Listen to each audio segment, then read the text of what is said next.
అత్యంత అధునాతనమైన మరియు వేగవంతమైన రోబోటిక్ లేజర్ విజన్ కరెక్షన్ కేవలం 6 సెకండ్లలోనే. సంప్రదించండి Ramesh LASIK and laser centre. నమస్తే, వెల్కమ్ టు విహారీ న్యూస్.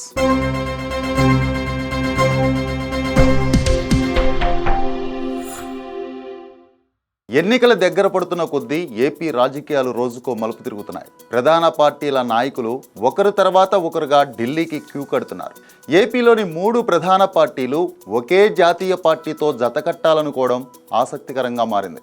ఓవైపు ప్రతిపక్ష నేతలు, మరోవైపు సీఎం జగన్ ఇలా వరుసగా ఒక్కరి తర్వాత మరొకరు హస్తిన బాట పడుతుండడంతో రాష్ట్ర రాజకీయం అంతా ఢిల్లీ చుట్టే తిరుగుతోంది. మొన్న బాబు, నిన్న పవన్, నేడు జగన్. ఇంతకీ ఏపీ నాయకుల ఢిల్లీ టూర్ దేనికోసం?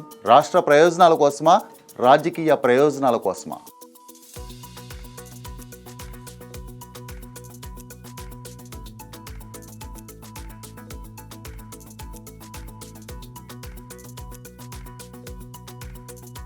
ఆంధ్రప్రదేశ్ రాజకీయాలు ఎవరికీ అంతుపట్టడం లేదు. ఒక్క ఓటు, ఒక్క సీటు లేని బీజేపీ ముందు ఏపీ ముఖ్య నాయకులు క్యూ కట్టడం ఆసక్తిగా మారింది. టీడీపీ అధినేత చంద్రబాబు బుధవారం ఢిల్లీ పర్యటనకు వెళ్లి బీజేపీ నేత, కేంద్ర మంత్రి అమిత్ షాతో సమావేశమయ్యారు. ఎన్నికల దగ్గర పడుతున్న ఈ సమయంలో ఇదివరకే టీడీపీ, జనసేన పొత్తు కుదుర్చుకుని సీట్ల సర్దుబాటులో ఉన్నాయి. వీటితో కలిసి ఎన్నికలకు వెళ్లేందుకు బీజేపీ సిద్ధంగా ఉందని, పార్టీలతో చర్చలు ముగిశాక పొత్తుల అంశంపై ప్రకటన విడుదల చేస్తామని బీజేపీ నేతలు ప్రకటించారు. దీంతో ఈ సమావేశంలో పొత్తుల అంశం కొలిక్కి వచ్చినట్లు తెలుస్తోంది. పొత్తు దాదాపు ఖరారైందని, సీట్ల పంపకాల విషయంలోనే కొంత సందిగ్ధత నెలకొందని పార్టీ వర్గాల్లో చర్చ జరుగుతుంది. ఇక ఇప్పుడు జనసేన అధినేత పవన్ కళ్యాణ్ కూడా ఢిల్లీ వెళ్లేందుకు రెడీ అవుతున్నారని జనసేన వర్గాలు చెబుతున్నాయి. దీంతో జనసేన అధినేత కూడా బీజేపీ దగ్గరకు రాయబారానికి హస్తిన బాట పట్టారు. ఇక ఈ 2 పార్టీల వ్యవహారం ఇలా ఉంటే ఇప్పుడు వైసీపీ అధినేత సీఎం జగన్ ఢిల్లీకి వెళ్తున్నారు.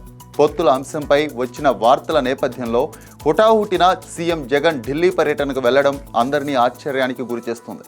రాష్ట్రానికి రావాల్సిన నిధులపై చర్చించడానికే మోదీతో సమావేశం ఉంటుందని పార్టీ వర్గాలు అంటున్నా, రాష్ట్ర రాజకీయాల్లో మారుతున్న సమీకరణాలతో వైసీపీలో కొంత టెన్షన్ మొదలైనట్లు కనిపిస్తుందనే చర్చ జరుగుతుంది.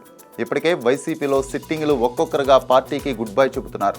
వారంతా జగన్ వైఖరి పట్ల తీవ్ర స్థాయిలో విమర్శలు గుప్పిస్తున్నారు. ఈ క్రమంలో టీడీపీ, బీజేపీ పొత్తు కుదిరితే తమకు ముప్పు తప్పదని భావించిన జగన్ అప్రమత్తమయ్యారని, ఈ నేపథ్యంలో పొత్తుల విషయంలో తన వైఖరిని జగన్ నేరుగా ప్రధాని మోడీకి వివరించబోతున్నారనే టాక్ వినిపిస్తోంది. మొత్తంగా ఢిల్లీ కేంద్రంగా సాగుతున్న ఏపీ పాలిటిక్స్ లో ప్రజలు ఎటువైపు నిలుస్తారనేది త్వరలోనే తేలనుంది. ఓ ప్రజాస్వామ్యం నడించాలి, మన జీవితాలు బాగుపడాలని చెప్పంటే ఆరోగ్యకరమైన చర్చ, ఆలోచన పెంచే చర్చ కావాలి.